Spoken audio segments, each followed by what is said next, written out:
So with hunting, one of the bigger factors to success is having a good access strategy. Today, I want to look at the access strategy we utilize on our farm, in particular, looking at some of the screening elements we use to ensure that we can have a good access and have hunting success. So here's one of the main access routes we use to several of our deer stands. You can see on the left side of this access route, I got a wall of switchgrass right here. This is RC Tecumseh switchgrass. This stuff is all, 7 to, some of that stuff is pushing 8 feet tall. So it's making a very, very strong screen. So the reason that I have that switchgrass in place is because you can see here, I got my wall, my screen, that's screening us walking in, and down in this bottom, we got potential bedding. So I want to make sure that when I'm walking in, I'm screening off my walking route from the bedding. So to double down on the screening, we even have this row of spruce that's running right here to give us an even stronger screen. So we got switchgrass, we got spruce, and then we got potential bedding off in the back. So on this side of the path, what we're gonna do is it's gonna be a deep spruce screen. So you can see we got a handful of mature spruce out here. Then we got a bunch of these nice young spruce that are coming up. What we're gonna do is this entire area is filled in with spruce, and it's gonna screen off one of the best bedding areas that we have on the farm. You can see also right up next to that bedding area, I have a swath of switchgrass. So if I can layer my screening, I do it. Because the switchgrass gives me more of that immediate screen, and then the spruce give me that long-term screen. So sometimes we go very, very deep with our screens. Here it's going to be multiple rows of spruce planted that direction, because I want that back area to feel as secure as possible. Spruce kind of have the unique ability to even deaden sound a little bit. So when we're walking in here, if we got a nice deep swath of spruce right here, the deer should have no idea that we're accessing through this direction. So here we decided to use a deep swath of switchgrass because we had the hill kind of working with us. We could have planted spruce here, but that switchgrass with the hill already acting as a screen for the bedding that's in the bottom behind it. Planting the switchgrass, which gives us, it all came up 6 to 8 feet tall. It kind of gave us that extra layer of screening that we wanted to truly block off that back area where the deer are bedding. And when you plant switchgrass really thick, the deer don't tend to bed in it.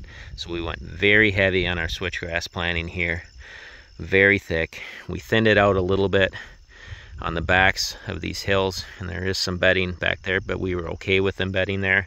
But where we wanted the screen, we went super thick, and generally we don't get a whole lot of deer bedding in these very thick areas. So here was kind of a gap in the screen that we filled in this year. And this is all first year RC Big Rock, looks great. Still has a lot of growing to do yet this year. We filled this in because we had just this little bit of gap here where the spruce didn't come up, and we wanted to fully screen off the potential bedding that was in the bottom down there. So here's a spot that we ditched from food. You can see the corn in the back there. So this was food before, but it was not a good spot for food because it messed with our access. Got our main access trail here. We don't want food right on our main access trail, especially when this is an access trail that we need to utilize in the morning to get into some of our morning stands. So this is not going to be food anymore. It's going to be switchgrass. There's going to be some spruce in it, but we ditched it this year because it did not help us to have a clean access. You can see the beautiful switchgrass right next to it.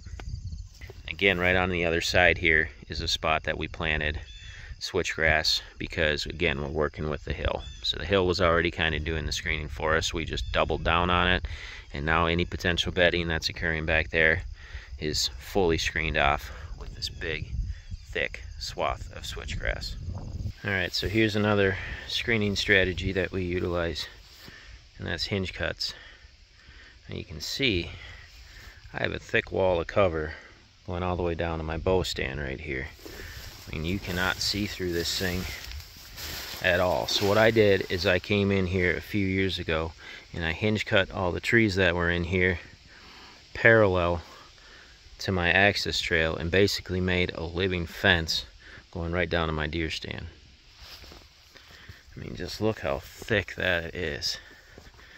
There is no way a deer is gonna see me sneaking in here. And then boom, there's my access trail to slip into my ladder stand. All right, so we're back to switchgrass. So again, access trail is right here. This is our other access into most of our stands on the farm. We got access trail right here, and then this large area is set up for deer bedding. And there's scattered switchgrass. You can see there's some trees, there's some shrubs, all kinds of stuff growing out there. So it's an area of diversity. But on the edge, what we did is we went pure thick switchgrass all the way around this entire probably 20-acre area. So again, we went pure switchgrass because the deer don't tend to bed in pure thick switchgrass. I probably only did about a 10-yard swath working all the way around it, and then it opens up into switchgrass pockets, which they do bed in throughout this entire area. And actually last year, I've shared this story, but last year me and my son accessed on this trail for an evening hunt to go sit up in a box blind over there. And the buck we shot was bedded 80 yards that way, right from our access trail. So we were walking in and he was bedded right over there, and he was none the wiser. Never bumped, never moved. We got in our stand, and then probably, a couple hours later, we got to see him get up, start to mill around, work his way off that direction, and we got a shot at him. All right, so here's a spot that I paired switchgrass with edge feathering. You can see we got the very tall switchgrass here, looking great. That's some more of that RC Tecumseh. So that last spot I just was at, that was cave-in rock, and you can see it was kind of folded over a little bit. I've noticed that with cave-in rock. It just doesn't have the standability of the RC. This stuff is still staying up loud and proud, so I've definitely made the switch over to the RC switchgrasses because they just, I don't know, they just seem to hold up a lot better. But anyway, we got the Tecumseh here, and then I edge feathered right along here. So this you could see right into the woods before, and now, I mean, we got literally just a living thicket all the way around that woods. So with my edge feathering, what I did is I hinge cut the trees and tipped them out, knowing that I was going to do this switchgrass. That's why I tipped them out, because I'm actually getting some bedding on the back side of that, which I'm okay with. I wanted to stack as many deer in this woodlot as possible, but it still helps screen off our potential access as we're going in the stands, like even over this direction. We don't get really that close to this area, but I don't want a deer to be bedded on the edge and be able to pick us off even 100 yards away. So this whole area was edge feathered out for potential bedding, and then we doubled down again on the screening with the switchgrass. Now the same goes for the actual food plot. Out here you can see we did some pigweed. I didn't spray. Could have sprayed a second time to make it look nice and clean, but trying to lessen my chemical usage, and we still got great looking soybeans in here. Actually bumped a fawn out of here the other day when I was overseeding rye. Anyway, but here's the edge of the food plot. We got this strip of switchgrass, and again, doubled down on screening with all that edge feathering behind it. Even tipped out some of these trees right into the switchgrass, because again, our access is on that side of the plot.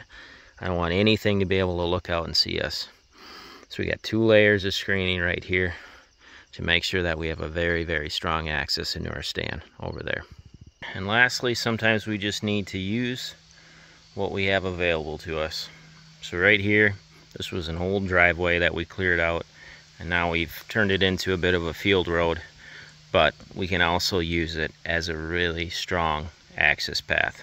So we got field on either side. Normally these fields will be, like, they're both soybeans, so they're going to be plowed or harvested soon. So we don't have to worry about bumping deer coming in here, but we got a nice clean access route going right through the middle of this basically, thick tree line. So sometimes we just have to look at how our property lays out and then use what we have available to us. So having a strong access can make or break your hunt. If you haven't started to think about a strong access strategy for your hunting property yet, now is the time to do it. Start thinking about how you can get into your stands clean, how you can lay out screening, how you can double down on your screening so that you can have a better overall experience in the stand this fall. Y'all take care. God bless.